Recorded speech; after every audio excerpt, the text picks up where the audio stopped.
হাদিস কাকে বলা হয়?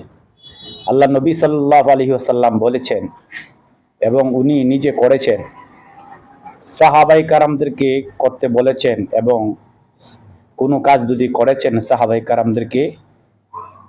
কারাম করেছেন কিন্তু উনি নিষেধ করে নেই, তাকে হাদিস বলা হয়। নবী সাল্লাল্লাহু আলাইহি ওয়াসাল্লামের কথা, নবী সাল্লাল্লাহু আলাইহি ওয়াসাল্লামের কাজ, নবী সাল্লাল্লাহু আলাইহি ওয়াসাল্লামের মতামত, তাকে কি বলা হয়? হাদিস বলা হয়।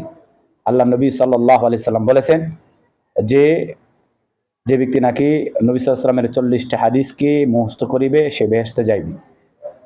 এই জন্য আমি আপনাদের সামনে নবী সাল্লাল্লাহু আলাইহি সাল্লামের অসংখ্য হাদিস থেকে কয়েকটি হাদিস আমি ধারাবাহিকভাবে আপনাদের সামনে আমি বলবো। আল্লাহ পাক আমাদেরকে প্রত্যেকটা হাদিস মোতাবেক